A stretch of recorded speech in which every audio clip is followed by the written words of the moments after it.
உய்த்தல் விண்ணப்பத்தில் 13 பாடல் நாம் பார்த்துருக்குறோம். இன்றைக்கி 14வது பாடல் வெள்ளத்துள் பற்றியாங்குன்னு வருது.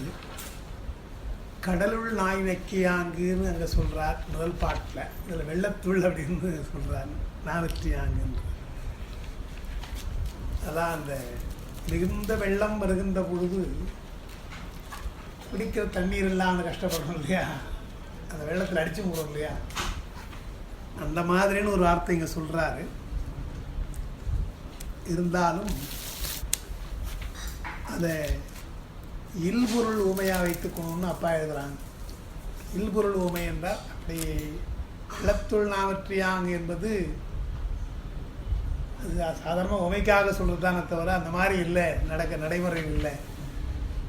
வெள்ளத்தில் போகிற பொழுது தப்பிக்க வேண்டும் என்று தான் எண்ணம் இருக்குமே தவிர தண்ணீர் குடிக்க வேண்டும் என்ற எண்ணம் இருக்காது. அதனால் அதை இல்பொருள் என்று சொல்கிறதுக்கு அதான் காரணம். அந்த மாதிரி நடைமுறையில் இல்லை. ஓமை சொன்னால் இருக்கணும் இல்லையா, அது இருக்கணும் பொதுவாக. அப்போது நிலவை மேகம் மறைப்பது போல என்று சொன்னால் அது இருக்குது அப்படி. அதனால் அதை ஓமையாக சொல்லலாம். ஒரு மலை நடந்து வருவது போல வருகிறான் கும்பகர்ணன்னு பாடுறாரு கம்பர். மலை நடந்து வருமா இல்லையா?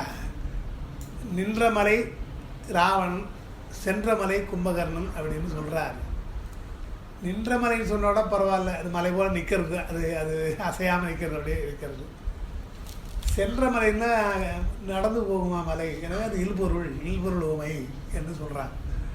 நின்ற மலை என்பது உள்பொருள் ஊமை, சென்ற மலை என்பது இல்பொருள் ஊமை. அதுபோல் வெள்ளத்துள் நாவற்றியாங்கு என்றால் நாவற்றுதல், நாக்கு வறட்சி வந்துடுது. அப்போ தண்ணீரை குடிக்க தோணாது, தப்பிக்க தான் தோணுமே தவிர. ஏன் நாவற்றுது என்றால் என்னை காப்பாற்றுங்கன்னு சொல்லி கத்துறாங்க. அதனால் அந்த நாக்கு வற்றி போகும். நாக்கு வத்தினாலும் வரல கத்தணும்னு நினைப்பாங்களே தவிர நான் வற்றி போதே என்று நினைக்க மாட்டாங்க. ஏன்னா அதை விட உயிர் பிழைக்கணும் முக்கியம். அதுபோல் இங்கே அந்த உதாரணத்தை சொல்கிறார். வெள்ளத்துள் யாராவது தப்பிக்கணும்னு நினைப்பாங்களே தவிர தண்ணி கொடுங்க யாருனாங்க கேட்பாங்களா? நான் இப்போ அப்படி இருக்குன்ற அருள் வெள்ளத்தில் நான் அடிச்சுக்கிட்டு போக வேண்டியவன் தானே. அதை விட்டுட்டு நான் மீண்டும் உலகத்துக்கு வர வேண்டும் என்று எண்ணினேன் அல்லவா. அது வெள்ளத்திலிருந்து தப்பிப்பதற்கு பதிலாக தண்ணீர் கேட்பது போல தண்ணீர் கேட்டால் எப்படி இருப்பாங்களோ அதுபோலன்னு வைத்துக்கொண்டது. வெள்ளத்துள் நாவற்றியாங்கு என்றால் வெள்ளத்திலே சிக்கிக்கொண்டவர்கள் உயிர் பிழைக்க வேண்டும் என்று எண்ணுவார்களே தவிர அதற்காக கத்துவாங்களே தவிர கத்தினால் நாவற்றி போகுமே என்று யாரும் சும்மா இருக்க மாட்டாங்க. அதுபோல் பெருமானை உன்னுடைய அருள் வெள்ளம் என்னை ஆட்கொள்ளுகிற பொழுது அந்த வெள்ளத்தோடு நான் போகணும், போகாமல் நாக்கு வற்றுகிறது என்று கேட்பது போல இருக்குது, நான் உன்னை விட்டு வந்துட்டு வருகின்றார். இப்படி அதுதான் வெள்ளத்துள் நாவற்றியாங்கு உன் அருள் பெற்று துன்பத்தினின்றும் இழைக்கிலேன். உன்னுடைய அருள் பெற்றும் கூட அந்த துன்பத்திலிருந்து நான் நீங்களே. பிறவி வெள்ளம், பிறவியாகிய ஆறு, அந்த ஆற்றிலிருந்து கடக்கிறோன்னு சொன்னால் உன்னுடைய அருள் வெள்ளம் வந்தது. அப்படி இந்த அருள் வெள்ளத்தினாலே பிறவி வெள்ளத்தை நீங்கள் பிறவித்துயரை நீங்கள் நான் விரும்பலையே. விள்ளக்கிலேன் என்றார். விள்ளகிலே அங்கிருந்து வரல, துன்பத்தின்று வரவில்லையே நான். அப்படிப்பட்டவனை விடுதி கண்டாய், அப்படிப்பட்ட அந்த குற்றம் செய்த என்னை விட்டுவிடுவியா, என்னை வேண்டாம் என்று ஒதுக்குவாயா அப்படின்ற. விடுதி கண்டாய் விரும்பும் அடியார் உள்ளத்துள்ளாய், விரும்புகின்ற அடியார்களுக்கெல்லாம் அவருடைய உள்ளத்திலே நீ இருக்கிறாய். அதுதான் நம்ம சொன்னது. திருவள்ளுவரோட நேற்று சொன்னோம் இல்லையா, ஓர்த்து உள்ளம் உள்ளது உணரின் பேர்த்து உள்ள வேண்டா பிறப்புன்னா எல்லாருடைய உள்ளத்திலும் பெருமான் இருக்கிறான், எல்லாமே இல்லை. அதை உணரணும் இல்லையா, அதான் உணர்தல்னு. நம்முடைய உள்ளத்திலே பெருமான் விட்டிருக்கிறான் என்று உணர்ந்தால்தான் பிறப்பில்லை. அவன் அவனுடைய கடமைக்காக எல்லாருடைய உள்ளத்திலும் கலந்திருக்கிறான். அதனால்தான் உள்ளத்தில் உள்ளவனை உணர்ந்தால்தான் நமக்கு அந்த பிறவி நீக்கம். எல்லார் உள்ளத்திலும் நாம் இருக்கிறான். திருமூலர் முதல் பாட்டிலேயே போற்றி இசைத்து இன்னுயிர் மன்னும் புனிதன், இன்னுயிர் என்று ஒரு வார்த்தை சொல்கிறார். உயிர்களுக்கு அடைமொழி கொடுக்கிற பொழுது மண்ணுயிர் என்று சொல்லலாம். மண்ணுயிர் என்றால் நிறைவேற்ற உயிர்னு அர்த்தம். இன்னுயிர் என்றால் இனிமையான உயிர்னு அர்த்தம். அந்த இனிமை ஏன் சொல்கிறார் என்றால், அந்த உயிர்களெல்லாம் இறைவனை உணர்ந்தவை. இறைவனை உணர்ந்தால் அவையெல்லாம் இன்னுயிர், இல்லை என்றால் மண்ணுயிர்னு வச்சுக்கலாம். இருக்குது, நிலைபெற்று இருக்குது, அந்த உயிர் இருக்குது, எல்லாம் இல்லை. அது மண்ணுயிராக இருக்கிறதெல்லாம் இன்னுயிராக மாற வேண்டும். அதெல்லாம் போற்றி இசைத்து இன்னுயிர் மன்னும் புரிதன், உணர்கின்ற பக்கம் உடைய ஆன்மாக்கள்.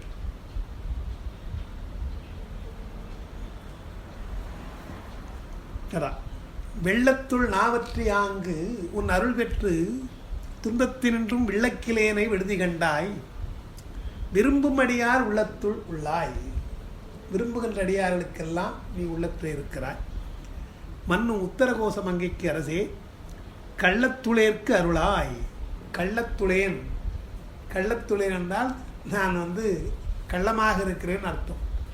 குற்றமுடையவனாக இருக்கிறேன், என்னை நான் மறைத்து ஒழுகிறேன், மற்றவரிடத்தில் அடியார் போல நான் மறைத்து ஒழுகிறேன். கள்ளத்துளேன், கள்ளத்துளேன். அப்படிப்பட்டவனுக்கு நீ அருள மாட்டாய், தெரியும். ஏன்னா மறைத்து ஒழுகின்ற உண்மையான அன்பில்லாத அடியார்களுக்கு நீ அருள மாட்டாய். இருந்தாலும் அருளாய் என்றார். அருளாய் எதற்கு அருள வேண்டும் என்றால்,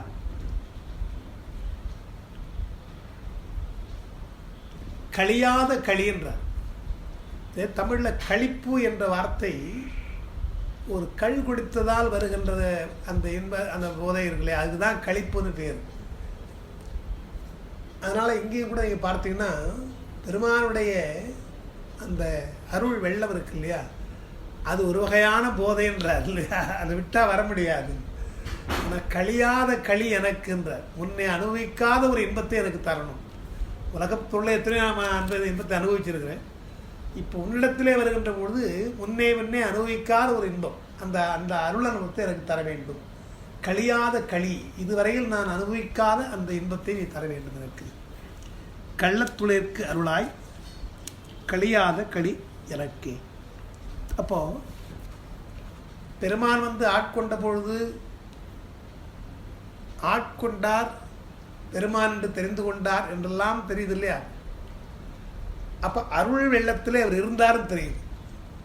ஆனால் இன்னும் ஆனந்த வெள்ளம் அவருக்கு இல்லை இல்லையா. அருள் வெள்ளத்தில் இருந்தார், எல்லாரும் கூட இருக்கிற மாதிரி இருந்தார். ஆனால் ஆனந்த வெள்ளம் என்பது அவருக்கு இல்லை. அதான் கேட்குறாரு, எனக்கு அது வேண்டும் அல்லவா.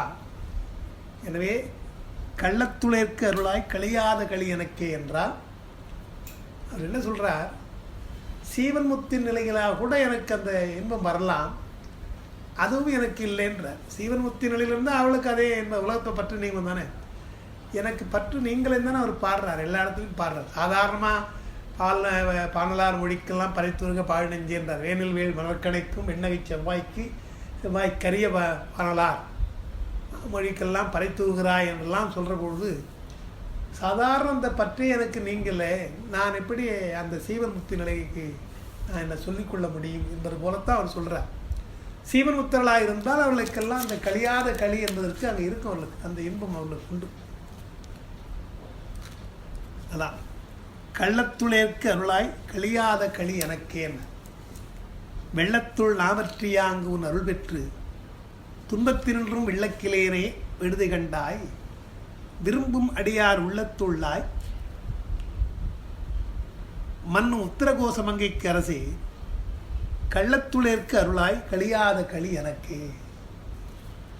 அப்புறம் களிவந்த சிந்தையோடு உன் கடல் கண்டும், உன்னை பார்த்தபோது ஒரு பெரிய மகிழ்ச்சி எனக்கு வந்ததுன்ற. களி என்னால் களிவந்த சிந்தை, மனசில் ஒரு தெளிவாக ஒரு இன்பம் வந்தது எனக்கு. உன்னை பார்த்தபொழுது அந்த இன்பம் எனக்கு வந்தது, அதை நான் தக்க வைத்துக்கணும் இல்லையா, நான் தக்க வைக்கலன்றார்.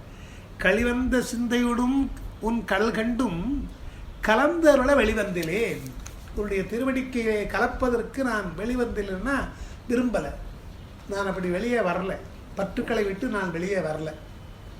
வெளிவந்திலேன் என்றால் பற்றுக்களை நீங்கி வெளியே விடுதல். உலகியலை கடந்த நிலை எனக்கு இல்லை. வெளிவந்திலேனை விடுதி கண்டாய்.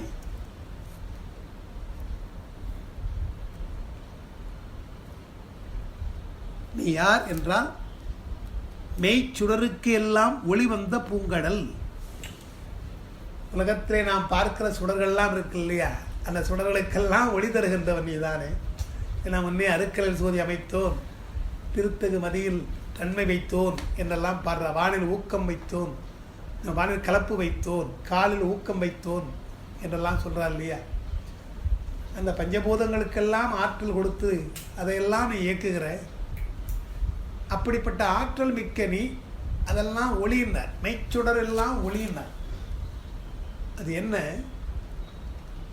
சூரியன் என்பது தானே ஒளிர்விடுது, அங்கே ஒளி விடுறது.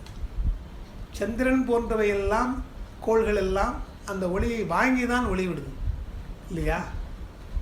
அப்போது அதுபோல் தானே ஒளிவிடுகின்ற, தானே பக்குவம் பெறுகின்ற அடியார்கள் இருக்கிறாங்க. அல்லது உன்னுடைய ஒளி பெற்று வந்து அவனும் இருக்காங்க. அவனும் உடனே சந்திரன் போல வாங்குறவன் இருக்கிறாங்க. நான் தானேவும் எனக்கு ஒளி கிடையாது, அந்த ஒளியை வாங்கவும் இல்லை நான் இல்லையா. நேரே தோன்றியும் கூட வரல. அப்போ நான் எங்கே போகிறதுன்ற இல்லையா. அந்த கோள்களுக்கெல்லாம் என்ன குறை? தானே ஒளிவிடாது, ஆனால் ஒளியை வாங்கி ஒளிவிடும். சூரியன் தானே ஒளிவிடுவான். அதுபோல பெருமானே உன்னை வந்து சேர்ந்த அடியார்கள், மெய்யடியார்கள் எல்லாம் உன்னுடைய அருளை பெற்றவர்கள். உன்னுடைய ஒளி என்றால் அங்கே ஞானம் என்று கொள்ளலாம், மெஞ்ஞானம் என்று கொள்ளலாம். மெய்ச்சுடருக்கெல்லாம் என்றால் ஞாயிறு திங்கள் போன்ற எல்லாவற்றுக்குமே நீதான் ஒளி தருகிறாய். அதுபோல் உயிர்களுக்கெல்லாம் ஒளி என்றால் அறிவு ஞானம் தருகிறாய். அப்போது ஞானமில்லாத அந்த உயிர்களுக்கெல்லாம் ஞானம் தருகிற பொழுது அதை வாங்குகிற பக்குவம் சிலதுக்கெல்லாம் இருக்குது. சொல்லியும் கூட பெறாத என்னை போல நான் இருக்கிறேன் இல்லையா என்று அவர் சொல்கிறார். மெய்ச்சுடருக்கெல்லாம் ஒளிவந்த பூங்கடல் உத்தரகோச மங்கைக்கு அரசே எளிவந்த எந்தை பிரான் என்னை ஆளுடைய என் அப்பனே. ஒன்றை எப்படி சொல்லணும் என்றால் எல்லாரும் அறியவர்கள் சொல்கிறாங்க, ஆனால் என்னை பொறுத்தல அறியவன்னு சொல்லவே முடியல ஒன்று. ஏன்னா வந்துட்டு என்கிட்ட வந்துட்டு, ஏன்னா எளிவந்தவன் தானே எனக்கு, என் அப்பன் அல்லவா நீ. எந்தை பிரான் எளிவந்திருக்கிறாய், என்னை ஆளுடைய, என்னை ஆண்டு கொண்டிருக்கிறார். ரெண்டும் சொல்கிறார். எளிமையாக அரிய பொருளாக இருக்கிற நீ எளிய பொருளாக இருந்திருக்கிறாய், ஆட்கொண்டிருக்கிறாய். என்னை ஆளுடைய அப்பனாக, என்னை சிந்தையாக என்னை ஆண்டு கொண்டிருக்கிறாய் அல்லவா என்று சொல்ற. அப்போ களிவந்த சிந்தையோடு உன் கடல் கண்டும் கலந்தருள வெளிவந்திலேனை விழுதி கண்டாய். மெய்ச்சுடருக்கெல்லாம் ஒளிவந்த பூங்கடல் உத்தர கோசமங்கைக்கு அரசே எளிவந்த எந்தை பிரான் என்னை ஆளுடைய என் அப்பனே. அப்புறம் சொல்கிறார், என்னை அப்பா அஞ்சல் என்பவர் இன்றி நின்று எய்த்து அலைந்தேன். இந்த மாதிரி நான் துன்பப்படுறதை பார்த்துட்டு கவலைப்படாதப்பா என்று சொல்கிறவங்க யாரா இருக்கிறாங்களா என்றால் யாரும் இல்லை. ஏனென்றால் சாதாரண மக்களுக்கெல்லாம் ஒரு குரு கிடைக்கவில்லை என்றால் இன்னொரு குருவை நாடி போவார்கள். ஏதோ ஒரு குரு போனாங்க, நீ ஒன்றெல்லாம் நான் சேர்த்துக்க முடியாத ஏதோ பக்குவம் இந்த காரணமாக ஒதுக்குறான்னு சொன்னால் சரி வேறு குருவை பார்க்கணும் போவாங்க. இப்போ நான் யாருக்கிட்ட போகிறதுன்ற, நீயே வந்து ஆண்டு கொண்டாய். இப்போ உலகத்தில் யாராவது எனக்கு போய் குரு நான் தேட முடியுமா? இந்த துன்பத்திற்கு விஞ்ஞானம் பெறுவதற்கு, உன்னுடைய அருளை பெறுவதற்கு வழிகாட்டுகின்ற குருமார்கள் யாராவது நான் பெற முடியுமா? இங்கே பெருமானே நீயே வந்த பின்னால். எனவே என்னை அப்பா அஞ்சல், கவலைப்படாதே, நல்ல நெறி நான் காட்டுகிறேன் என்று சொல்கிறவங்க யார் இங்கே இருக்கிறாங்க? என்னை அப்பா அஞ்சல் என்பவர் இன்றி நின்று எய்த்து அலைந்தேன். அப்போது மற்றவர்களைப் போல நான் இல்லை. வேறு ஒரு தனி குருவாக மானிடர்களை தேடி குருவாக நான் போக முடியாது. ஏன்னா நீயே அவன் அந்த ஆண்டு கொண்ட, நீ வந்து ஆண்டு கொண்டே எனக்கு ஞானம் வரலாம், எனக்கு யார் ஞானம் தர போகிறாங்க? அப்படியே போனால் கூட உனக்கு எப்படி அவர் கூப்பிட்டு நீ போல நான் உனக்கு எப்படி தான் ஞானம் தரும் என்று தான் சொல்லுவாங்களே தவிர அதனால் அப்பா அஞ்சல், அஞ்சல் என்றால் பிறவிக்கு அஞ்சாதே, உனக்கு மெஞ்ஞானம் தருகிறோம் என்று சொல்லுகின்றவர்கள் யார்? என்னை அப்பா அஞ்சல் என்பவர் இன்றி நின்று எய்த்து அலைந்தேன். எய்த்தல் என்றால் இளைத்தல், உடம்பிழைக்க உள்ளமிழைக்க நான் அலைந்தேன். மின்னை ஒப்பாய் விட்டுழுதி கண்டாய். உவமைக்கின், உவமை சொன்னால் எப்படி சொல்லலாம்? மின்னலை போலன்னு சொல்ல முடியும் என்னால். ஏனென்றால் மின்னலைப் போல வந்து தோன்றி மறைந்தாய் நீ, இல்லையா?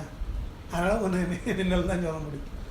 மின்னலுக்கு சிறிது நேரம் இருந்தாலும் ஒரு பேர் ஒளி வருது இல்லையா? அதில் அந்த மழைக்காலத்தில் மின்னல் மின்னிச்சுன்னா இருட்டாக இருக்கிறதா பார்த்தா ஒரே பேர் ஒளி வரும், அப்புறம் மறைஞ்சிட்டு. அதுபோல் பேரொளியாக வந்த மின்னலைப் போல வந்தவன் நீ. மின்னை ஒப்பாய், அது மெய்யேன்றார். மெய்யேன்ன ஓமைக்கின், ஓமை சொன்னால், ஓமைக்கின் என்றால் ஓமை சொன்னால் மெய்யே என்ன? மின்னை ஒப்பாய். மின்னலைப் போல என்பது மெய்தான், உடனே தோன்றி மறைந்தது. ஆனால் நீ யார்? உன்னை ஒப்பாய்.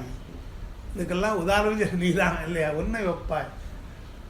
தனக்கு ஓமை இல்லாதான் என்று சொல்கிறாரு, அதான் சொல்கிறாரு. தனக்கு ஓமை இல்லாதான் என்பதும் அப்பர் பெருமான் பாடுற பொழுது ஓரூர நல்லன் உவமன் இல்லி ஒப்புடைய நல்லன் ஓரூர நல்லன் ஓமன் இல்லி என்று சொல்ல. அது நாம் சொல்லியிருக்கோம். ஒப்பு என்பது என்ன, ஓமை என்பது என்ன என்று நாம் சொல்லியிருக்கோம். ஒப்பு என்பது சமமான பொருள். ஒரு பொருளை ஒப்புமை சொல்கிற பொருள் சமமான பொருள். ஓமை என்றால் அது பொருளை காட்டும் உயர்ந்த பொருள். அப்போ பெருமானே உன்னை ஓமைக்கணும்னு சொன்னால் உனக்கு சமமான பொருளே கிடையாதுன்னா உன்னை விட அதிகமான பொருள் எங்கே இருக்க போகுது? அது கிடையாது. அந்த பரிமையில் எழுகிறது வேறு இருக்குது. அது வேற ஒன்றுக்கு சொல்கிறார். அதாவது சொல்லியிருக்கேன், இன்மையின் இன்னாதது யாது எனின். இன்மையின் இன்னாதது யாது? இன்மைனா வறுமை. வறுமையை விட கொடுமையானது எது என்று கேட்டால், யாராவது கேட்டால், இன்மையின் இன்மையே இன்னாதது. வறுமையை காட்டு வறுமையே கொடிதுன்னு. இது என்ன பதில்? வறுமையை காட்டிலும் கொடுது என்ன இருக்குதான்னு கேட்டால், வறுமையை காட்டிலவா வறுமை தான் கொடுது அப்படின்னா இன்மை. அது இப்போ சாதாரண பேச்சோடு சொல்லிட்டு போய் தமாஷ் சொல்லிட்டு போயிடலாம். உனக்கு யாருப்பா இது உப்புமா சொல்ல முடியும், நீயே தான்ப்பா அப்படி சொல்லிட்டு போகலாம். வறுமைன்னு ஒன்று இருக்குது, அதை விட கொடுமை, ஏன்னா கொடி அனுபவிக்கிறோமே, அதை விட கொடுமை இருக்குதான்னு கேட்டால் அதை விட கொடுமை இல்லைன்னு அர்த்தம், இல்லையா? வறுமைக்கு கொடி இருக்குதான்னா வறுமை தான் கொடிது என்றால் என்ன அர்த்தம் என்றால் வறுமை போல கொடிது எதுவும் கிடையாது அப்படின்னு அர்த்தம். அந்த குறளுக்கு உரை எழுதுகிற வறுமை என்ன பண்ணுறாரு? அந்த இன்மையின் இருக்கு இல்லையா, இன் என்பது ஓம உருவுன்னு வாங்க. ஓம உருவு அது போல, இன்மை போல, வறுமை போல ஏதாவது இருக்கிறதா கொடுமையானது என்று கேட்டாங்க. இன்மையின் இன்னாது இருக்கு இல்லையா, இன் என்றால் அது போல, வறுமை போல. அது எழுதா வருங்க. முறை செய்யாது ஏன் சொல்கிறாருன்னு கேட்குறார். அதுக்கு இதில் அரசியல் வருது. முறை செய்யாத அரசனது கொடுங்கோலின் கீழ் வாழின். ஒரு கொடுங்கோல் அரசன் இல்லை, அவன் கீழே நீ வாழ்ந்தீங்கன்னா யாவர்க்கும் பொருளினது இன்மையினும் உடைமை இன்னாது. ஓஹோ, இந்த பொருள் இல்லை பண்ணிக்கணும். இன்மையின் இன்னாது உடைமை என்றால் அது இல்லை. இன்னொரு பொருள், ரெண்டு பொருள் அது மாதிரி இருக்குது. இன்னாது உடைமை. அதாவது நல்குறள் அதிகாரத்தில் ஒருவருக்கு வறுமை போல, இன்மையின் இன்னும் போலன்னு அர்த்தம். வறுமை போல இன்னாதது யாது என்று வினவினால் வறுமை போல இன்னாதது வறுமையே பெரிதில்லை அப்படின்னு எழுதுறார். வறுமை போல இன்னாதது வறுமையே பெரிதில்லைன்னு அது என்ன சொல்ல? அது என்ன சொல்றாரு? இன்னாதது என்றால் துன்பம் செய்வதுன்னு அர்த்தம். வறுமையை போல ஒரு துன்பம் செய்யுமா என்றால் கிடையாது, துன்பம் செய்வது. அப்புறம் எழுதுறார் ஒரு தான், ஒப்பது இல்லை எனவே மிக்கது இன்மை சொல்ல வேண்டாயிற்றுன்னு. ஒப்பே சொல்ல முடியாதுன்னா அதை விட வேலை செய்ய சொல்ல முடியும். வறுமையா அதை விட கொடுத்த உலகத்தில் ஒன்றுமே கிடையாதுப்பா, அதை விட மேலே ஒன்று இருந்தால் தானே அதை விட ஒன்று சொல்லலாம், சொல்ல முடியாதல்லவா என்று. இன்மையின் இன்னாதது யாதையெனின் இன்மையின் இன்மையே இன்னாதது. அதுபோல் பெருமானை விட கருணை உள்ளவன் யார் என்றால் பெருமானை விட கருணை பெருமான் தான், யாரும் சொல்ல முடியாது. அவர் சொல்கிறான், உனக்கு உவை கிடையாது அல்லவா, ஒப்புடைய நல்லன், அவருடைய பெருங்கருணைக்கு ஒப்புடைய நல்லன், ஒருவரன் அல்லன் ஓமனில் நீ, மேலும் சொல்ல முடியாது, சமம் சொல்ல முடியாது. அதெல்லாம் இங்கே சொல்கிற.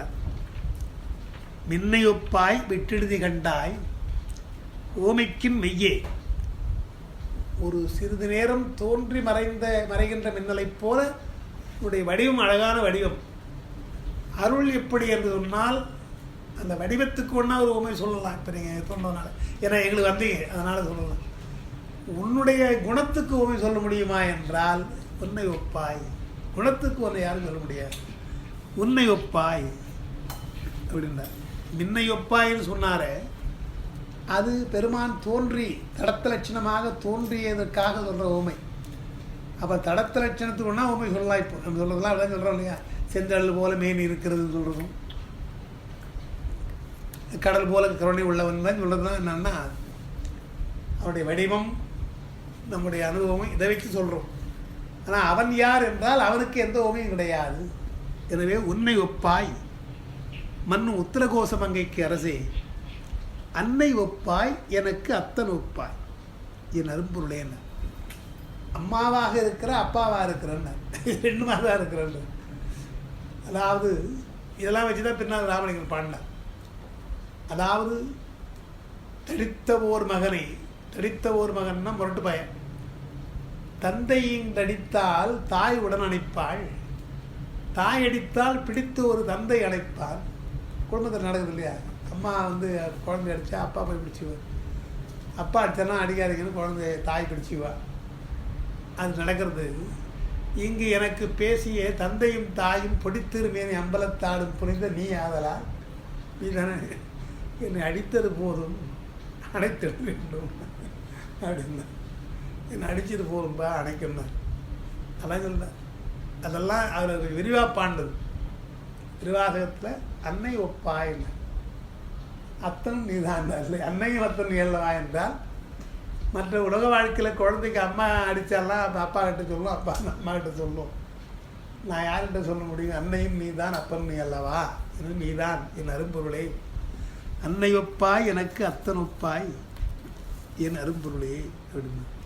எனவே என்னை விடுதி கண்டாயா விட்டுடையா. பொருளே பொருளே என்றார். பொருளே என்றால் மெய்ப்பொருளே என்று அர்த்தம். பொருள் என்று சொல்லக்கூடிய ஆள் நீதான். பொருளே என்றார் மெய்ப்பொருள். தமியே என்றார், நான் தனியே இருக்கிறேன். தனியே இருக்கின்றவனுக்கு புகலிடம் நீதான், புகலிடமே. நின் புகழ் இகழ்வார் வெருளே என்னை விட்டெழுதி கண்டாய், நிம்மையார் விழுங்கும் அருளே அணிபொடு உத்தர கோசமங்கை கரசே, இருளே வெளியே இகபரமாகி இருந்தவனே அப்படின்னு. பொருளே என்றால் மெய்ப்பொருளேன்னு அர்த்தம். தமியேன் என்றால் எந்த துணையும் இல்லாதவன் நான். பொதுவாக உலக வாழ்க்கையில் எல்லா துணையும் இருக்கலாம், எந்த துணையும் இல்லாமல் இருக்குன்னு நான் தனியாக இருக்கிற ஒருவன் தமியேன். எங்கே எனக்கு இது புகலிடம் என்றால் நீதான் புகலிடம், தமியேன் புகலிடம்.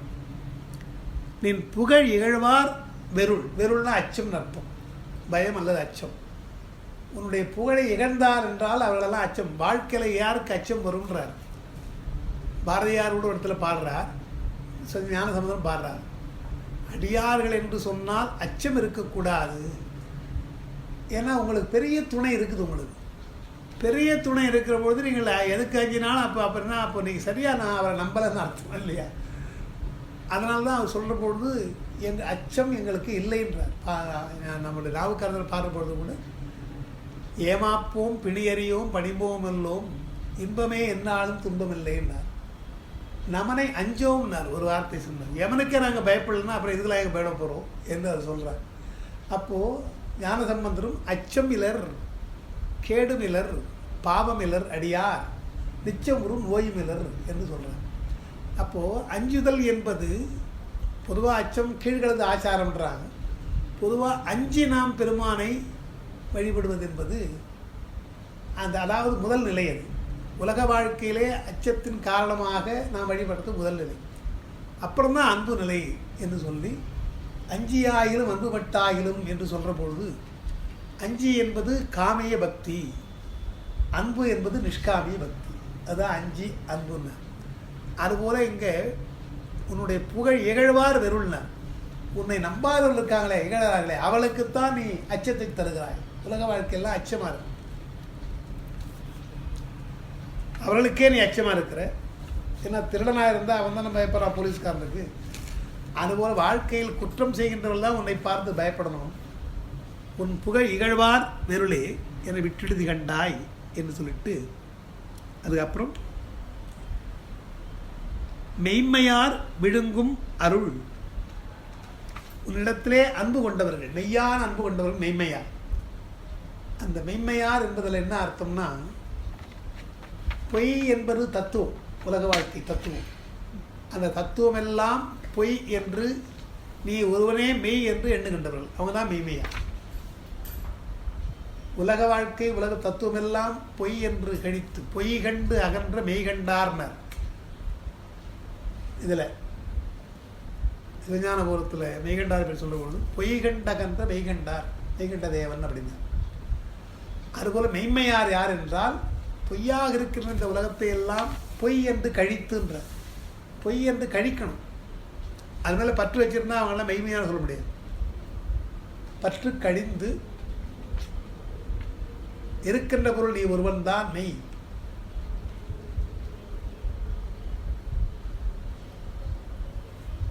என்று. அப்படி மெய்மையாராக இருந்தால் நீ யார்? விழுங்கும் அருளேன்னார். விழுங்குகிறார். கற்றவர் விழுங்கும் கற்பகக்கரையைன்னு பாடுறார் இல்லையா? அதில் கற்றவர் என்பதுதான் மெய்மையார். எது கற்றவர்கள்? அவர்கள் உலகமெல்லாம் பொய் என்று கற்றவர்கள், நீதான் மெய் என்று கற்றவர்கள். எனவே கற்றவர் விழுங்கும் கற்பகக்கனின்னு. அந்த கற்பகக்கனி என்பது பழத்தில் சொல்லுவாங்க. திருவள்ளுவர் கூட காமத்து காழில் கனி என்று ஒரு அர்த்தம் சொல்லுவார். விதை கூட இல்லாமல் அப்படியே விழுங்குகின்ற கனிகள்லாம் இருக்குது. அதெல்லாம் காழில் கனின்னு.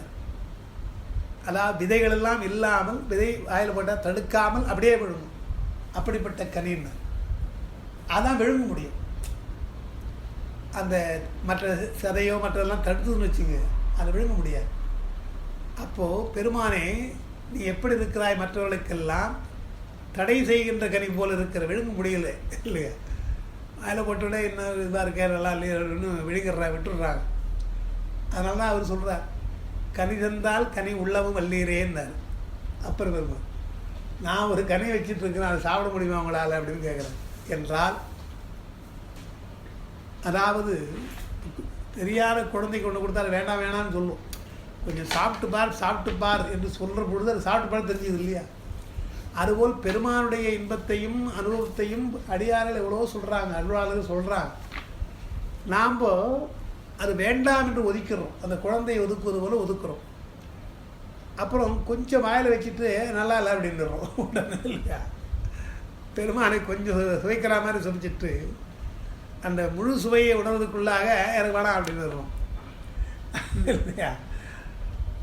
அந்த சதைப்பற்று உள்ள காய தடுக்குது வேணாம் என்றால், சின்ன சின்ன துன்பம் வருகின்ற பொழுதெல்லாம் பெருமானை வெறுக்கிறது, வேற ஒன்றும் இல்லை. ஏன்னா சின்ன துன்பம் வந்தோடனே சரி அதெல்லாம் இல்லைப்பா. அப்போது அதுபோல இல்லாமல் கற்றவர்கள் துன்பத்திற்காக துவண்டு போய் பெருமானை ஒதுக்குறோம். பெருமான் கருணை உடையவன் நம்பாமல் நாம் இருந்துடுறோம். உலகத்தில் எத்தனையோ தெய்வங்கள்லாம் இருக்குது, அதெல்லாம் மற்ற கனிகள் போல. ஆனால் இந்த கனி விதையில்லாத கனி, கற்றவர்கள் அப்படியே விழுங்குற கனின்னார். கற்றவர் விழுங்கும் பொருள் என்று சொன்னார், அருள்னார். மெய்மையார் விழுங்கும் அருள். அப்போ இந்த விழுங்கும் என்பதால் 2 பாட்டு ஞாபகம் வச்சுக்கலாம். கற்றவர் விழுங்கும் கற்பகக்கரியே என்ற பாட்டும், கனிதந்தால் உண்ணவும் வல்லீர், மனிதர்கள் இங்கே வம்மின்னு பாட்டது, மனிதர்கள் இங்கே வம் ஒன்று சொல்லுகேன்னு. கனிதந்தால் கனி வல்லவும் வல்லரே அப்படின்னு உண்டு. கனி கனி தந்தால் கனி உண்ணவும் வல்லீரே. அது முதல் வரி மனிதர்கள் இங்கேவம் அப்படின்றார். கனி தந்தால் கனி உள்ளவும் வல்லீரே என்று சொல்றார். திருமூலர் நன்று கண்டீர் நமச்சிவாயப்பழம், அவர் இந்த பழம்ன்றார். நன்று கண்டீர் நமச்சிவாயப்பழம், தின்று கண்டேன் அது தித்தித்தவாறேன்றார். சாப்பிட்டு பார்த்த தித்திக்குது பான்றார். தின்று கண்டேன் அது தித்தித்தவாறேன்ன.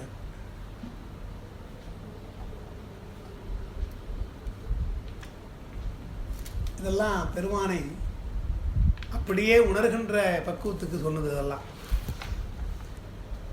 இந்த கனி பெருமான் என்ற கனி ஈசருக்கு, ஈசன் என்ற கனி சாலவும் ஏற்றதுன்றார். எல்லோருக்கும் ஈசன் என்னும் கனி அதுதான் கனி தந்தால் கனி உள்ள வல்லீரேன்னு சொன்னார். சாலவும் ஏற்றதுன்னார், எல்லாருக்கும் ஏற்றதுன்னார். சில பழங்கள் நீங்கள் சாப்பிடக்கூடாதுன்னு சொல்லுறாங்க இல்லையா டாக்டர், அந்த மாதிரி இல்லை, அந்த மாதிரி இல்லைன்ற. ஈசன் எனும் கனி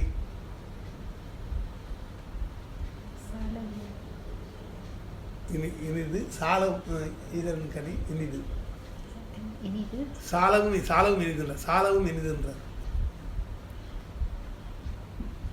அது தின்று கண்டேன் அது தித்தித்தவாறே. நன்று கண்டீர் ஒன்று கண்டீர், அது ஒரு பாட்டில் அது நன்று கண்டீர் நமச்சிவாயப்பழம் என்று சொல்லிட்டு அதை தின்று கண்டேன் தித்தித்தவாறே அப்படின்ற.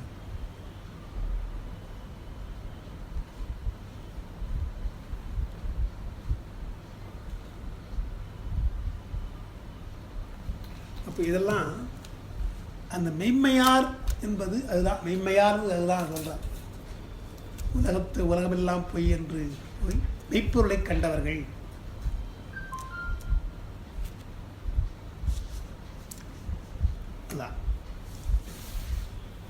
அது விழுங்கும் என்பதனால அவருடைய ஆர்வத்தை காட்டுதல். விழுங்குதல் என்றால் ஆர்வத்தை காட்டுதல், விழுங்குன்னு போட்டதுனால. அன்றைக்கி நம்ம செந்தில் கூட சொன்னா இல்லையா, கேசரி அப்படியே விழுங்குறது. அல்வான்னா அப்படியே விழுங்குறோம் இல்லையா, இப்போ அப்படியே அப்படியே போட்டு விழுங்குறோம் இல்லையா.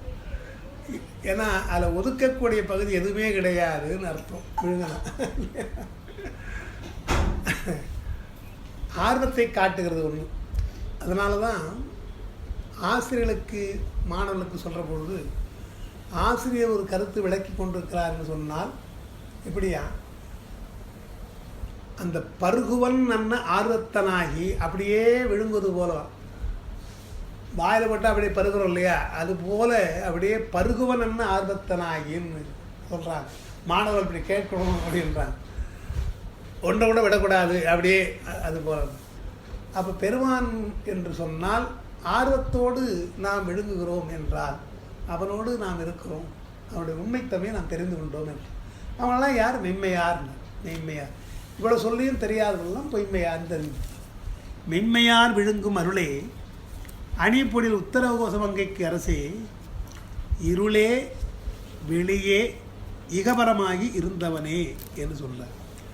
அந்த இருள் என்பதை நாம் மறைப்புன்னு வைத்துக்கலாம், வெளி என்பதை அருள் அல்லது விளக்குன்னு வைத்துக்கலாம்.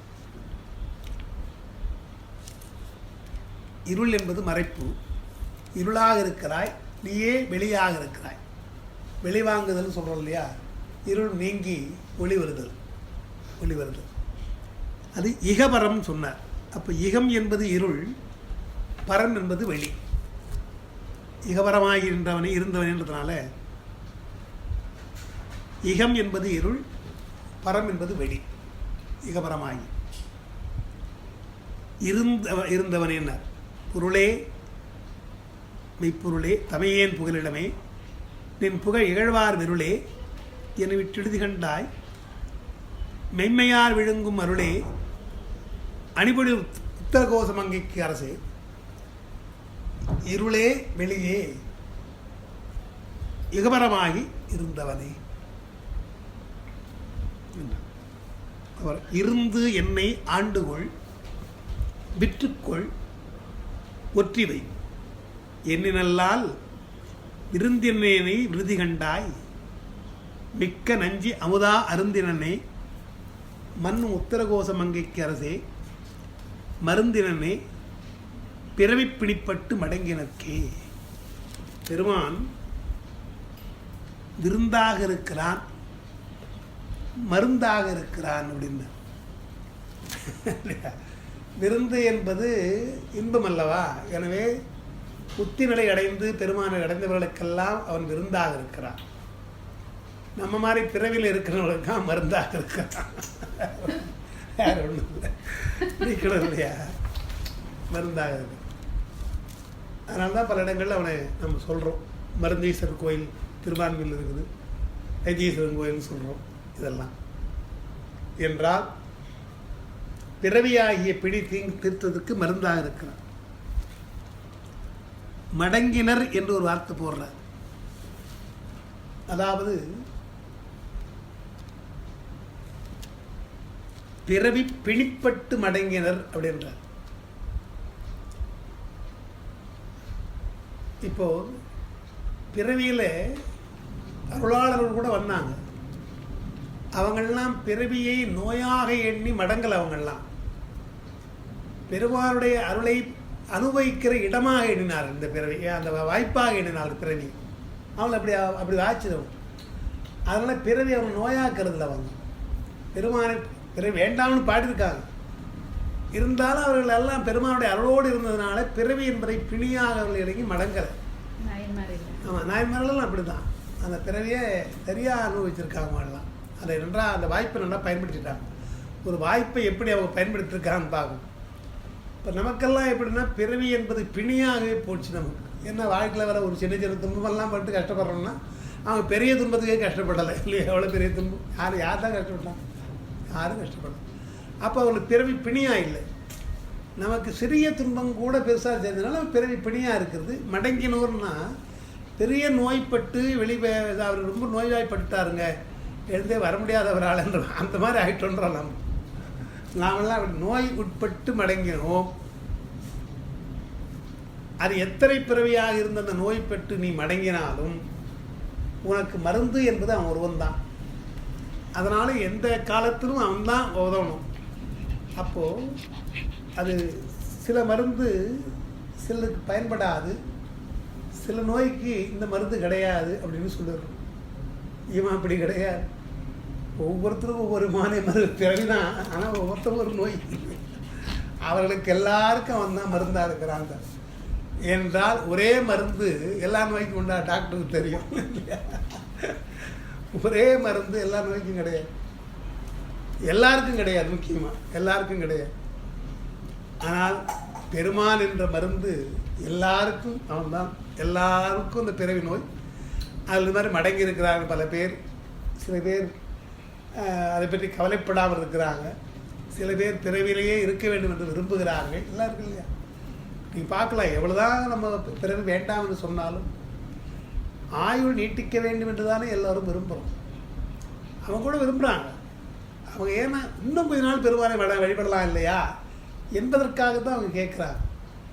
நாம் அப்படி இன்னும் கொஞ்ச நாள் எல்லாரும் இருக்கணும், உலகில் கொஞ்சம் இருக்கணும் இல்லையா என்று சம்பாதிச்சுனா எங்கே விட்டுட்டு போகிறது என்பது போல நாம் நினைக்கிறோம்.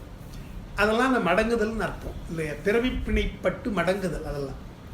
அதையெல்லாம் தீர்க்கிறான். அப்படி நீங்காத பொருளாசை உடையவர்களுக்கு கூட கொஞ்சம் கொஞ்சமாக அந்த ஆசையை அறுக்கிறான். இதெல்லாம் கைவிட்ட கேஸ்னு இருந்தே கிடையாது இல்லையா? இப்போ கொஞ்சம் நாள் ஆகும் அவ்வளோதானே தவிர பெருமானிடத்தில் கைவிட்ட கேஸ்னு கிடையாது. எனவே அப்படிப்பட்ட மருந்தாக இருக்கிறான் என்பது தான் அவன் தான் மருந்துன்ற. பிறவி என்ற நோயை தீர்க்கிறது தானே உண்மையான மருந்தாக இருக்கணும். பிறவியில் வருகின்ற நோயை தீர்ப்பதெல்லாம் மருந்து அல்ல, பிறவியே தீர்க்கிறது தான் மருந்துன்ற. அதான் பிறவிப்படுதல்ன்ற. அப்போ என்ன சொல்கிறார்? பெருமானே என்னை ஆண்டுகொள், இல்லை விற்றுவை, விற்றுக்கொள், இல்லை ஒத்தி வைந்தார்.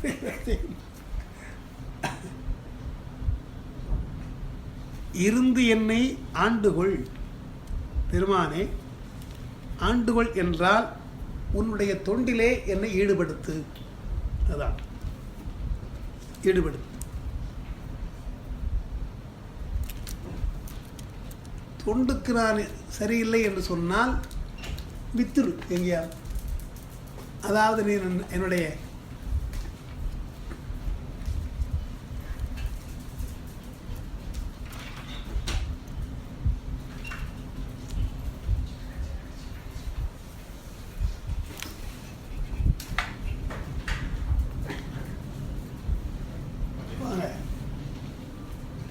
என்னை இன்னொரு இடத்திலே விற்றுக்கொள் என்றால் என்ன அர்த்தம்? உனக்கும் எனக்கும் எந்த உரிமையும் இல்லைன்னு சொல்லிடு. அதான் சொல்லிடு. இல்லைப்பா நீ எல்லாம் அழுதா எல்லாம் ஒன்றும் கிடையாது, நீ ஏதாவது வேறு தெய்வத்தை போய் பார்த்துக்கோ, என்னால் ஒன்றும் முடியாது அப்படியா சொல்லு. விற்றுக்கொள்.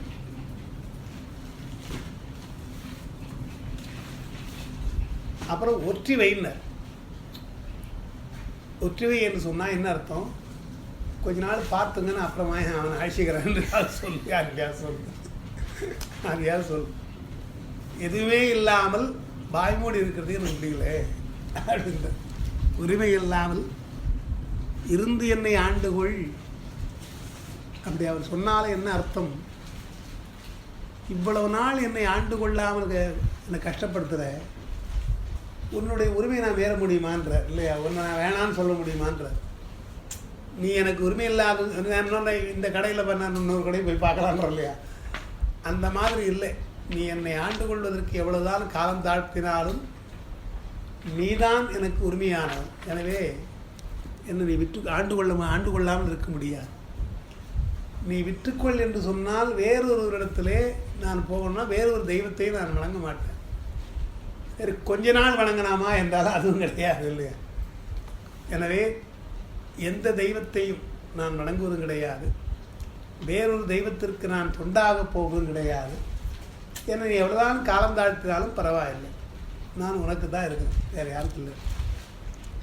இருந்து என்னை ஆண்டுகொள், விற்றுக்கொள், ஒற்றிவை. சேரநாட்டு சேரமான் பெருமாள் நாயனார் கைலாயத்துக்கு போகிற பொழுது சேரமான் பெருமாள் நாயனாருக்கு எல்லாம் இந்த காவலர்கள் கூட மெய்க்காவலர்கள் வரணும். கூடவே வராங்க மெய்க்காவலர்கள் எல்லாம். ஏன்னா அவனுடைய கடமை அது. இப்போது அவர் திடீர்னு அவர்கள் பறக்க ஆரம்பிச்சார், மேலே போயிட்டார், குதிரையோட மேலே போகிறாரு. இவங்க என்ன பண்ணுறது? கூடவே வந்தவங்க மெய்க்காவலர்கள் நிற்கிறாங்க, போகிறார், என்ன பண்ணுறது? இங்கே இருந்தால் காவல் கொடுக்கலாம், இப்போ அங்கே போய் என்ன பண்ணுறது? அப்போ இனிமேற்பட்டு மெய்க்காவலராக யாருக்கு நான் போக முடியாது. சேரமான் பெருமாள் போயிட்டார். இனி ஒரு அரசனுக்கு நான் மெய்க்காவலராக இருக்கக்கூடாது என்று என்ன செய்கிறார்கள் என்றால் வாளினாலே ஒருவருக்கொருவர் வெட்டி கொண்டு சாகிறார்கள்னு சொல்கிறார், சேர்க்கிறார், சொல்கிறார். அவங்க தான் மெய்க்காவலர்கள், மெய்யாக அன்புடையவர்கள், ஒரு எஜமானுக்கு. அப்போது ஒரு அரசர்களுக்கு இருந்த அவர் நாயன்மாராக இருந்தார் சிறப்பு. அரசர்களுக்கு இருக்கின்ற மெய்க்காவலர்கள் என்று சொன்னால் அவர்கள் வேறு ஒரு அரசனுக்கு மெய்க்காவலராக போவது இல்லை. அது நம்முடைய மரபாக இருந்தது. அது மாதிரி இல்லை. அது மாதிரி சொல்கிற பெருமானே, உனக்கு நான் ஆளான பின்னாலே நான் வேற எங்கன்னா ஆளாக போனா போக மாட்டேன். நீ ஆண்டுகொள், இல்லைன்னா அப்படியே இருக்க வேண்டியது தான் இல்லையா? என்னை ஆண்டுகொள், விற்றுக்கொள். விட்டுனா என்னை யார் வாங்குவாங்கன்றது பொருள் அப்படி உயர்ந்த பொருளாக இருந்தால் பரவாயில்ல, விற்றுலாம் வாங்கலாம். நான் இவன்ப்பா என்னை பற்றி எல்லாம் தெரியும், யாரும் வாங்க மாட்டாங்க, ஏமாந்து போகாதன்ற. இருந்து என்னை ஆண்டுகொள், விற்றுக்கொள், ஒற்றிவை. என்னின் அல்லால் விருந்தினேனை. அந்த விருந்தினேனே என்று ஒரு வார்த்தை வருது இங்கே. அப்பா என்ன எதாவது பார்க்குறேன், என்ன பாட்டுது? 18வது பாட்டா?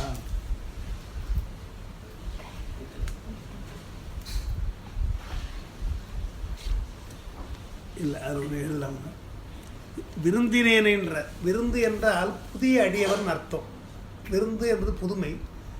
விருந்தினேன், உனக்கு நான் புதிய அடியவன், என்ன அதனால் விட்டுருவியான்ற. பழைய அடியாரோடு சேர்க்கணும் இல்லையா? அப்படி சேர்க்காம பழையடியாருன்னு எடுத்துக்கல, என்ன அழிச்சு போயிருப்பேன். பழையடியார்ன்ற லிஸ்ட்டில் என்னை சேர்க்கலான்றார். விருந்தினன்றார். இருந்து என்னை ஆண்டுகொள் வெற்றுக்குள் ஒற்றிவை எண்ணி நல்லால் விருந்தினேனை விடுதி கண்டாயின. நான் என்ன சொல்ல முடியும்? இந்த 3 தான் சொல்ல முடியும், வேற ஒன்றும் சொல்ல முடியாது. அதனால் ஒன்றே ஆண்டுகொள், இல்லை வித்திரு, ஒத்திவைன்னு சொல்ல முடியும். மிக்க நஞ்சு அமுதா அருந்தினனே என்றால் சாப்பிட முடியாத அந்த நஞ்சை கூட அமுதமாக நீ சாப்பிட்டாள். எனவே ஏற்றுக்கொள்ள முடியாத ஒரு நாளாக இருக்கிறது. பரவாயில்ல, நான் அவனுக்கு என்ன அச்சலமாக சேர்த்துக்கலாம் இல்லையா? ஏற்றுக்கொள்ள எந்த வகையிலும் தகுதி இல்லாதவன் தான் நான். இருந்தாலும் நஞ்சையே அமுதாக நீ சாப்பிட்டா இல்லையா? இவர் சொல்றார், நச்சு மரமாயினும் கொல்லார்ன்றார் ஒரு இடத்துல. நச்சு மரமாயிருந்தாலும் தான் வளர்த்து நச்சு மரமாயினும் கொல்லார் இல்லையா? அதுபோல் என்னை அடியான ஒருத்தராக சேர்த்துக்கா என்ன போய் சொன்னாலே. மிக்க நஞ்சி அமுதா அருந்தினனே மண்ணும் உத்தரகோசம் அங்கிக்கிறதே மருந்தினனே பிறவி பிடிப்பட்டு மடங்கினே. நீ மருந்தாக இருக்கிறாய் என்றால் பிறவி வேண்டாம் என்று சொல்றவர்களுக்கெல்லாம் நீ மருந்தாவது இருக்கிற. எனக்கு அப்படி நான் எந்த நிலையில் இருக்கிறது? நான் பிறவி வேண்டாம்னு சொல்லவே இல்லை. இப்போ நீ வேண்டும்னு சொல்கிறேன்னு தவிர பிறவி வேண்டாம் நான் சொல்லலை. பிறவி வேண்டாம் என்று சொல்லியிருந்தா எப்போ நான் மலையிலேருந்து உருண்டிருப்பேன், தலையில் மோதிருப்பேன்னு பாடுறாரு இல்லையா? தீயில இறந்துருப்பேன். ஆனால் இது வேண்டும், இந்த இருக்கணும்னு நினைக்கிறேன். எனவே பிறவி பிடிப்பட்டவளுக்கு நீ மருந்தாக இருக்கிறாய் என்றால் பிறவி நோய் என்று தெரிந்தவர்களுக்கெல்லாம் நீ மருந்தாக இருக்கிறாய். பிறவி வேண்டும் என்று சொல்லுகின்றவர்களுக்கெல்லாம் நீ தலைவனாக இல்லை. எனக்கு எப்படியாவது தலைவனாக இருக்கணும். எனக்கு நான் பிறவி வேண்டும் கேட்குறேன். நான் என்ன காரணம்னா நான் புதிய அடியா அதான் வந்துருக்கு. உடனே எனக்கு அந்த பக்குவம்லாம் வராது. பிறகு எந்த லிஸ்ட்டில் வைக்கணும் அப்படின்னு பார்க்குறேன். அதாவது உடனடியாக அழித்து கொண்டு போனாங்க சில பேரை. சில பேர் பிறவி பிணி என்று தெரிந்து கொண்டு ஒரு இடத்துல கேட்குறாங்க. அதெல்லாம் அப்படி கூப்பிட்டு கூட வராமல் ஒரு ஆள் நான் இருக்கிறேன், சரியாக இருக்கிறேன். நான் ஏன் இருக்கிறேன்? இறந்து போகலாம் இல்லையா? அவருடைய பிறவி வேண்டும் என்ற ஆசையில் நான் இருக்கிறேன். அதுக்கு என்ன காரணம்னா இப்போது தான் ஒன்று நான் நடந்துருக்கிறேன் இல்லையா, புதிய அடியா என்று அந்த சமாதானம் சொல்கிறேன். விருந்தினேன்னு விடுதி கண்டாய் என்று.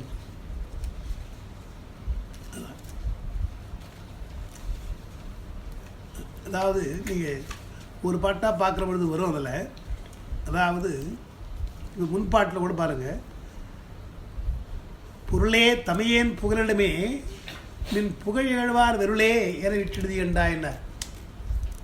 நீ என்னை விட்டுட்டு போகிறதுக்கு எத்தனையோ காரணம் இருக்கலாம், ஆனால் அப்படி இல்லைன்ற.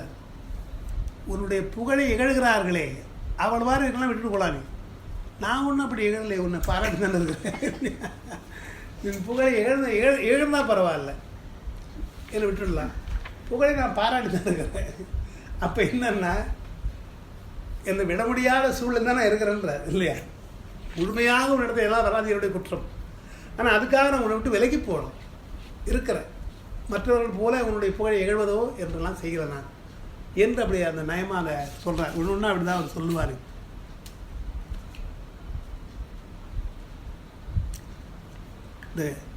அதாவது என்னை அப்பா அஞ்சல் என்று என்பவர் இன்றி நின்று ஈத்தலைந்தேன் என்னை ஒப்பாய் விட்டுடுது கண்டாய் அப்படின்னு சொன்னால் வேற ஒருத்தர்கிட்ட நான் போனேன்னான்னு கேட்குறேன். நீ திருப்பெருந்தில் ஆட்கொண்ட, சரி போயிடுச்சு.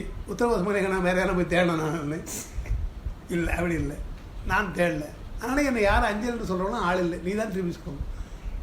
எப்படி பார்த்தாலும் உன்னை விட்டு நான் உன்னுடைய எல்லை விட்டு நான் போகல அல்லவா என்று ஒவ்வொரு இடமா அவர் சொல்கிறார்.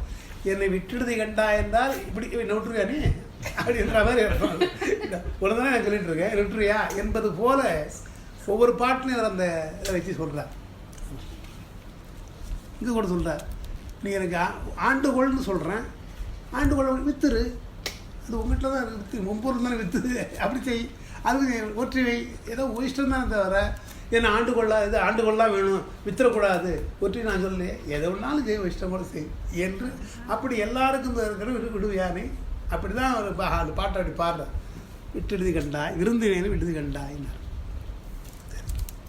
அடுத்த பாட்டு, மடங்க என் வல்வினை காட்டி நின் மண் அருள் தீக்கொழுவும் விடங்க எந்தன்னை விடுதி கண்டாய் என் பிறவியை வேறொடும் களைந்து ஆண்டுகொள் உத்தரகோசமங்கைக்கரதே கொடும் கரிக்குன்று உரித்து அஞ்சுவித்தாய் வஞ்சி கொம்பினையே.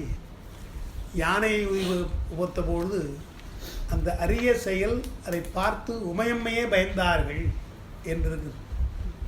இப்போ என்னை ஆண்டு கொண்டா அந்த அம்மா பயப்பட மாட்டாங்கன்றாரு. அதுதான் உண்மையை பக்கத்தில் இருக்கிற உமையம்மை பயப்படுறா கூட பரவாயில்லை என்று யானை உரிச்சாங்கல்ல நீ. இப்போ மாணிக்கவாசரை ஆண்டு கொண்டா ஏங்க ஆண்டு கொண்டான்னு பயப்பட போகிறாங்களா இல்லை கேட்க போகிறாங்களா?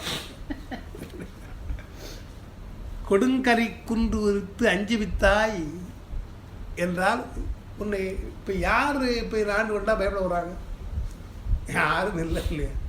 எனவே ஆண்டு கொள்றதுல எந்த விதமான தடையும் உனக்கு இல்லை. முக்கியமாக பக்கத்தில் இருக்கிற உமையம்மை ஒன்றும் சொல்ல மாட்டாங்க சொல்கிறேன். கொடுங்கரி குன்று உரித்தஞ்சு அஞ்சு வித்தாய்னா உன்னுடைய செயல்களில் எப்படி இருக்குதுன்றார். யானையை உரி கோர்த்து நமக்கு தெரியும், அந்த வரலாறு தெரியும். அது உனக்கு உன்னை கொல்லுன்ற நோக்கத்தில் அபிசார யாகத்தில் வந்தது அந்த யானை. அந்த அபிசார யாகத்தில் வந்தபோது உன்னுடைய ஆற்றலை காண்பித்து அதை அடித்தாய் அல்லவா? அதுபோல என்னுடைய குற்றங்கள் எவ்வளோ இருக்குது, அந்த குற்றங்களையெல்லாம் உன்னால் நீக்க முடியும். ஒரு குற்றத்தை காட்டி என்னால் என்னை ஒதுக்க முடியாது உன்னால். ஏன்னா குற்றங்களை எல்லாம் பொறுக்கின்றவன் அவரே சொல்கிறார், சில இடங்களில் சொல்கிறார். அதனால மடங்க என் வல்வினை காட்டை நின் மன்னருள் தீக்குழுவும் விடங்கன்ட்டார். என்னுடைய வினைகளெல்லாம் நீ தீர்த்தாய், உன்னுடைய உபதேசத்தாலும் ஆட்கொண்டதாலும் என்னை தீர்த்தாய். தீ கொழுவுதல் என்றால் தீ வைத்தல் அர்த்தம். கொழுவுதல் என்னுடைய வினையை எல்லாம் நீ எரிச்சிட்ட, அது வல்வினை என்றார். மடங்க என் வல்வினை காட்டை என்று சொன்னார். இந்த மடங்குதல் என்பது ஆணவம், வல்வினை என்பது கன்மம், வல்வினை காடு. அப்போ வல்வினை காடு என்றால் ஆணவத்தினாலே வந்த கொடிய வினைகள். இப்போ வினைக்காட்டை அடித்தாய், ஆணவத்தையும் மடங்கச் செய்தாய். ஆணவத்தை மடங்கச் செய்தாய் என்றால் அவருடைய ஆற்றல் யான் எனது என்ற அந்த ஆற்றலை தடுத்துட்டேன். அப்படி செய்திருக்கிறேன். அப்படி எது நின் மண் அருள் நிலைபெற்ற உன்னுடைய அருளாலே, நிலைபெற்ற அருளாலே தீக்குழுவினாய். விடங்க என்றால் அழகன் அர்த்தம். அழகனே எந்தன்னை விடுதி கண்டாய். இப்போ எங்கிட்ட என்ன இருக்குது? ஆணவம் இல்லை, பிறையும் அழிச்சுட்டு நான் எதை வச்சுட்டு இங்கே இருக்கிறதுன்றார் இல்லை. உலகத்தில் நான் இருக்கணும்னா பிராரதகம் இருக்கணும். வல்வினை காட்டை நீ அழித்து விட்டாய், எனவே இப்பொழுது நீ அருள வேண்டும். நான் இந்த பிறவில் இருக்க வேண்டிய அவசியம் இல்லை. மடங்க எந்தன்னை விடுதி கண்டாய். ஏனென்றால் ஒரே ஒரு இஷ்டம், என் பிறவியை வேறுடும் களைந்து ஆண்டுகொள். இப்போ இருக்கிற பிறவி பிராரத்த கர்மம் என்று இருப்பதால் தான் இப்போ என்னை விட்டு வச்சுக்கிறேன். எல்லாத்தையும் வல்வினை காட்டி சஞ்சரித்தையே நீ அழித்தவன் அல்லவா? ஆகாண்மை வரப்போகிறது கிடையாது எனக்கு, ஏன்னா உன்னையே நான் வழங்குறேன், அது கிடையாது. அதனால் இருப்பது பிராரத்தம், அதை வேறுடும் களைவாய்.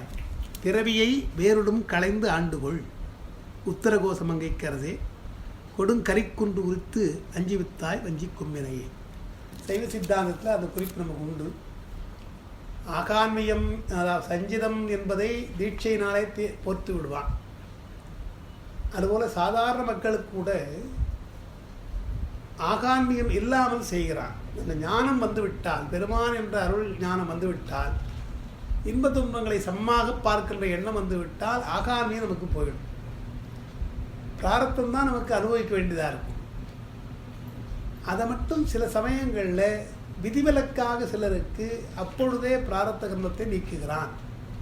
அது எதுபோல என்றால், நிர்வாண தீட்சை பெற்று சத்தியோ நிர்வாண தீட்சை பெற்றவர்களுக்கு உடனடியாக இந்த பிராரத்தம் போகுது இல்லையா?